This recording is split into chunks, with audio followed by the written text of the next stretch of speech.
आंतरराष्ट्रीय विश्वातून एक धक्कादायक बातमी आपल्यापर्यंत आली आहे। न्यूझीलंडच्या ख्राइस्ट चर्चमध्ये अंधाधुंद गोळीबार झालाय।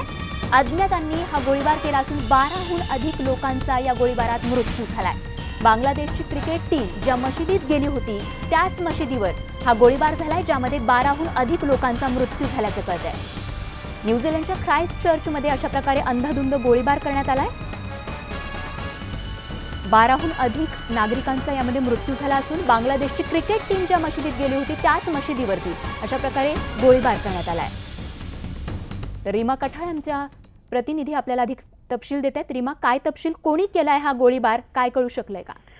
स्वाती, सुरुवातीच्या माहितीप्रमाणे भारतीय वेळेप्रमाणे रात्री 11:30च्या सुमारास न्यूझीलंडच्या ख्राइस्टचर्च शहरामध्ये एका मस्जिदीमध्ये एका अज्ञात व्यक्तीने गोळीबार केला आहे।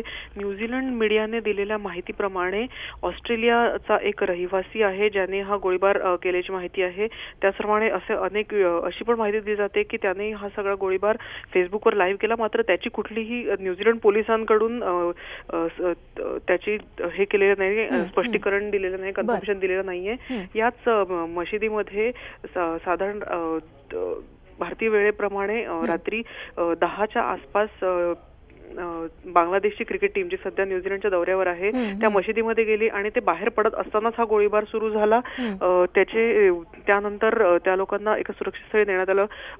सुदैवाने यामध्ये बांगलादेशच्या कुठल्याही क्रिकेटरला कुठल्याही प्रकारची इजा झाली नाही, मात्र आतापर्यंत जवळपास 15 लोकांचा मृत्यू झाल्याची माहिती न्यूझीलंड मीडियाने दिलेली आहे। अगदी रीमा, धन्यवाद या माहितीसाठी। एकूणच आपण पाहतो न्यूझीलंडच्या ख्राइस्ट चर्चमध्ये अशा प्रकारे अंधाधुंद गोळीबार करण्यात आला असून 12हून अधिक लोकांचा यामध्ये मृत्यू झाला। तर अधिक तपशील, अधिक या ठिकाणी माहिती जाणून घेण्याचा प्रयत्न पोलिसांकडून, अधिक चौकशी या प्रकरणी सुरू असल्याचं कळतंय।